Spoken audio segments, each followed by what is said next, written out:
Hi, welcome to the Heme Consults orientation video. I'm Jayasiana Wemina, and today I am talking to you about the consult question, the key to your success. I love the consult question.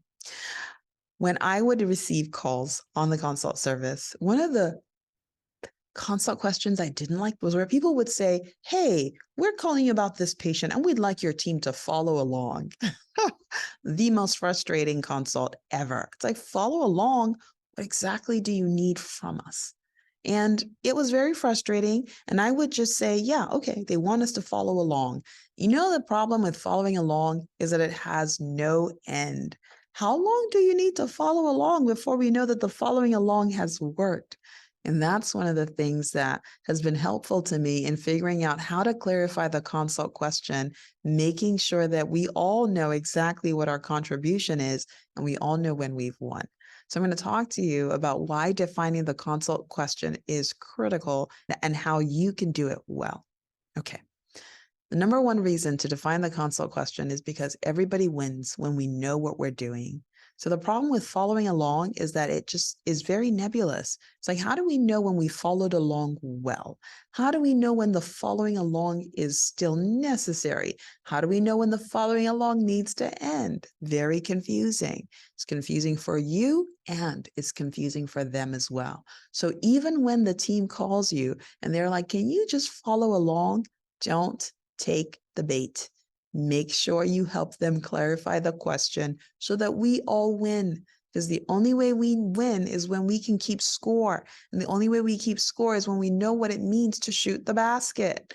Okay, I'm not even into sports, but you know what I'm talking about. If there's a game, the only way anybody wins is if we define by the rules what a win is.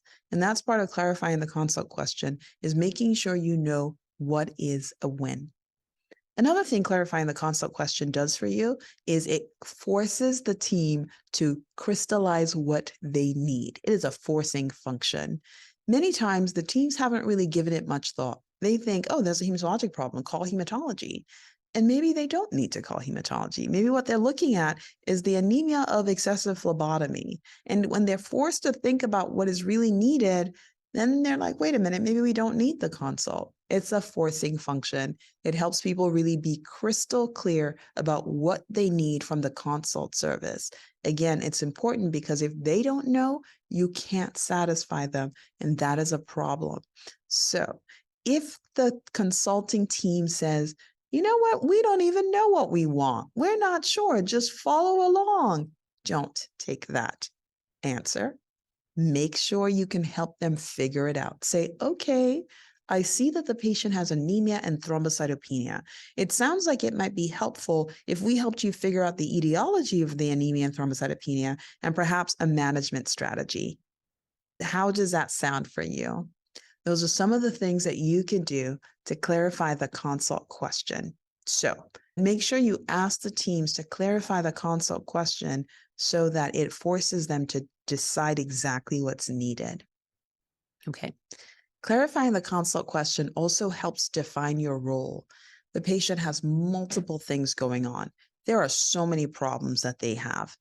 And which one do they need you to weigh in on? Okay, the patient has liver disease and coagulopathy and anemia and thrombocytopenia and leukopenia, and they have a blood clot. Okay, they have a lot of problems, but which one do they want you to focus on? And that's important. It may be all of them, but you want to know, because what you don't want is to have a whole list of things that they need to do to work up coagulopathy. And at the end of the day, you find out that, oh, no, we don't we're not worried about the coagulopathy. We just wanted to know about thrombocytopenia. You want to know up front so that you know exactly what your role is and you're able to define how you win. And that's the next thing. Clarifying the consult question helps you define the win. You know when you're done with a consult because you know when you've answered the question. So clarifying the consult question allows you to say, okay, so when we answer the question about what is the etiology of the thrombocytopenia and we make management recommendations, that's what you need. And the team will say, yeah, That's what we need. And then you're like, great. The moment we can figure out why the patient has anemia and thrombocytopenia, looks like we're done. And then there's no confusion. There's no wondering. You can address other issues. And as a good hematologist, you look and you'll say, well, they asked me about anemia and thrombocytopenia, but there's also leukocytosis. You address that as well. But you know that leukocytosis is not the primary reason why you're consulted. And you focus on that. Or perhaps they say, hey, it's DVT that we're after. We want you to help us with the duration of anticoagulation. You're like, okay, I see there's anemia and thrombocytopenia here, but let's address the DVT. You can do extra work if you want, and it's always helpful to address all the hematologic issues that are obvious that you can weigh in on, but you know that the most important piece is the DVT-PE history, and that helps you be very clear when you win. The other thing defining the consult question helps you do is it helps you avoid cognitive overload. Many of these patients are complicated. They come with a long list of things that they want you to address or that could be addressed, and you could go down the rabbit hole really quickly. But when you clarify the consult question, it helps you focus. It says, yeah, I see that this patient has had 300 years worth of history of DVT-PE in their personal and family history.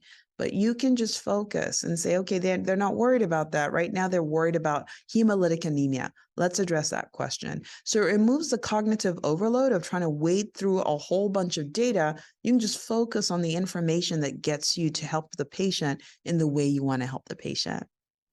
Now, one of my favorite things about clarifying the consult question is that it helps you know when to sign off. It helps you know when to sign off.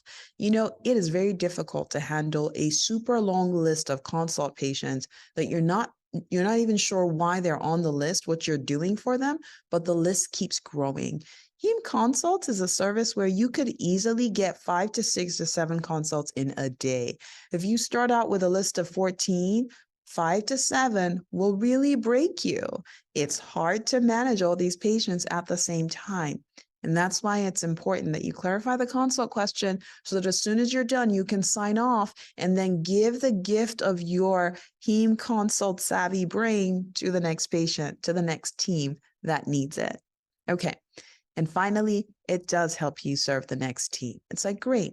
I've clarified the consult question. We've answered the consult question. We've signed off on the patient. We have now freed up time, space, and energy to take care of the next patient who needs the Heme Consult service. And so it's important to clarify the consult question so you can help as many patients as possible as optimally as possible.